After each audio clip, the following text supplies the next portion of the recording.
Hi guys, this video is all about posting. In Afrikaans noem ons dit mos oorboeking. Okay, so wat ons gaan moet doen nou, ons gaan hierdie KWJ wat jy opgestel het, nê, jy sal hom herken hopelik. Dit is oefening 18 gewees. We need to take the cash receipts journal and post it to the general ledger. En dit noem ons oorboeking, posting. Okay. Nou, kom ons kyk net gou vir 'n oomblik. Dis die eerste keer wat jy nou algemene grootboek in sy volle glorie gaan sien. Okay? Onthou hy bestaan uit 'n klomp rekeninge. Daar's kapitaal, daar's bank, lopende inkomste, huurinkomste, rente of lopende rekening. Dis al die verskillende rekeninge wat in die algemene grootboek voorkom. Dit word vir jou gegee. Elke rekening het ook sy nommertjie. Okay, moenie vergeet nie. Ons noem die linkerkant die debietkant en die regterkant noem ons die kredietkant. Okay. So jy sal sien elke rekening hier in die middel is so dubbellyntjie. Dis die middel van die rekening. En al die kolommetjies wat aan die debietkant is ook aan die kredietkant. Okay. En dit lyk nou baie oorweldigend because it's a lot of different columns, but it's actually not that difficult to use. Today we're going to have a look at all the different columns and how to use them. Okay, so, right, ons wil oorboek. Right, daar's my KWJ. Nou, jy sal onthou, die vorige video het ek gesê, die eerste reël sê, ons vat bank, debietkant toe, en al die ander rekeninge, kredietkant toe. So, daar's my bank, ek hoef nie elkeen van daai bedrae individueel te vat wat daar in my bankrekening staan nie. Kyk, daar's 'n klomp goed. Ek gaan net my totaal hoef te vat. So daai totaal moet nou na my debietkant toe van my bankrekening in my algemene grootboek gaan. Okay. So in my algemene grootboek aan die debietkant, ek gaan na my bankrekening toe. Daar's my bank en ek gaan nou aan sy debietkant werk en daar gaan ek aan sy debietkant. Jy sal sien daar's 'n kolommetjie wat sê bedrag. Okay. En in daai bedrag kolommetjie gaan ek nou hierdie bedrag hier moet gaan sit. Okay. So daar gaan sit ek dit. 851.100. So daar onthou alles hierdie kant is debit. So dis aan die debietkant onder die bedrag kolommetjie. Okay. Nou wie van julle kan onthou wat was die reël oor die datum?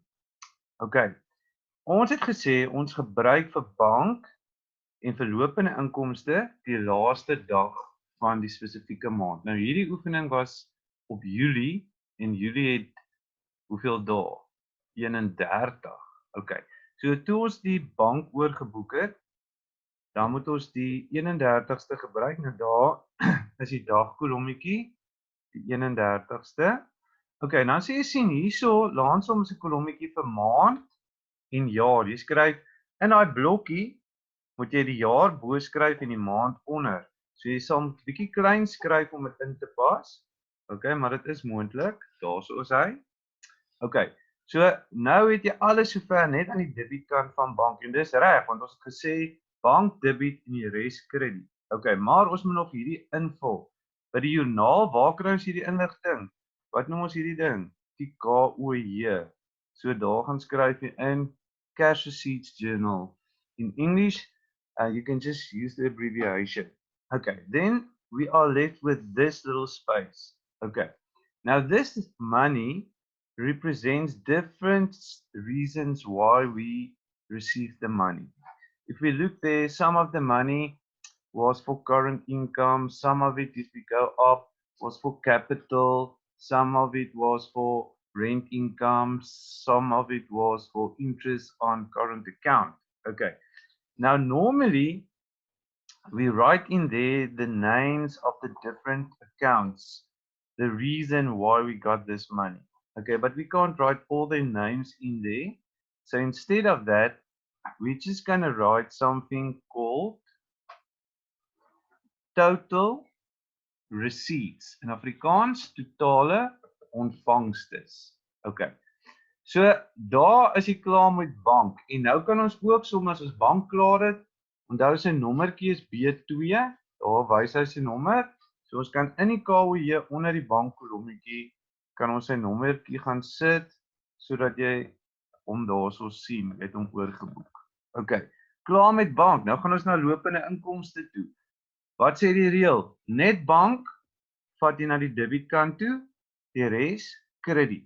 So ons gaan lopende inkomste se totaal na die kredietkant van lopende inkomste vat.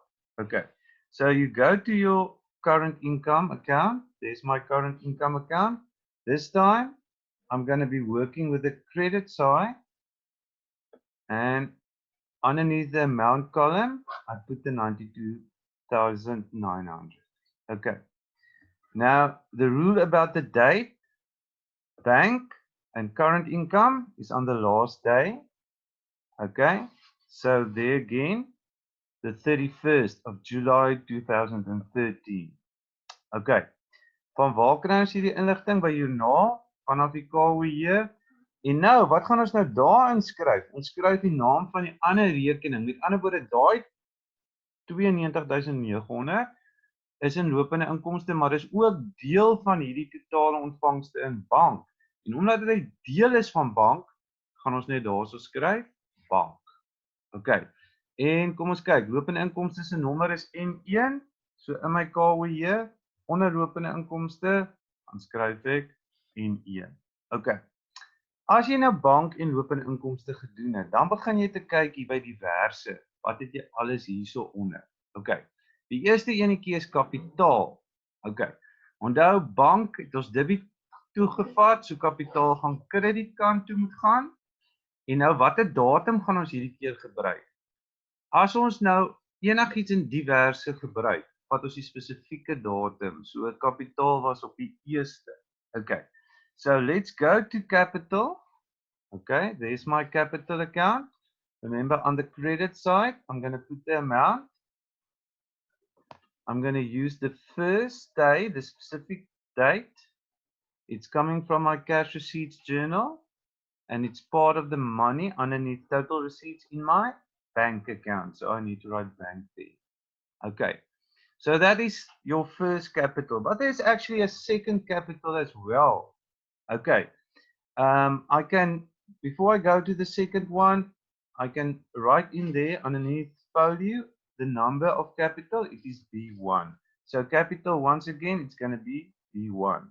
Okay, so this capital is on the 23rd. I need to take the specific date, and it's 50,000, and it's also going to the credit side of capital. Remember, it's only bank on the debit side. Nee. So daarso by kapitaal gaan sit ek my 50,000. Hierdie datum is die 23ste en ons gaan weer daar skryf bank en KOJ. OK. Jy hoef nie weer Julie daarso 2013 te skryf nie, want as jy hom by die eerste reeltjie daar geskryf het, hoef jy hom nie weer daar te skryf. OK. Klaar met kapitaal. Right.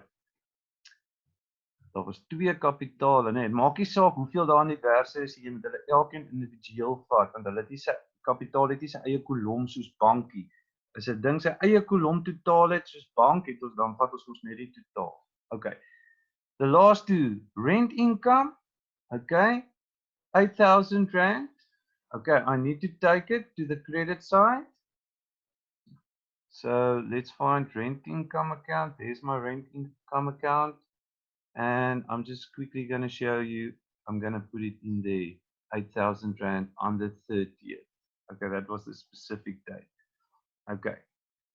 And then lastly, we've got to fill in the number there. It is N2. Okay, the last account, interest on current account, that was on the 31st. Okay, and the account number is N3. So I'm going to the credit side and I'm putting it in there on the credit side. Okay, there you go. Okay, so if I'm just trying to show everything at once to you, Just gonna have to make it a bit smaller. Okay, right. You'll see that it is only bank that's gonna be on the credit side, on the debit side, eh? That's why I said the rule, number one rule for posting, bank goes to the debit side and all the rest of them goes to the credit side. And then remember, if you want to make sure if you work correctly, okay, you can actually add all the amounts on the credit side. Okay, so if you take the 700,000, the 50,000, the 92,900, the 8,000 and the 200, if you add all those amounts, it should be equal to the total of the bank. So that is your total receipts. Okay, so as dit is hoe jy oorboeking doen in die handboek is ook 'n voorbeeld. Ek hoop die video help jou sodat jy oorboeking beter kan verstaan.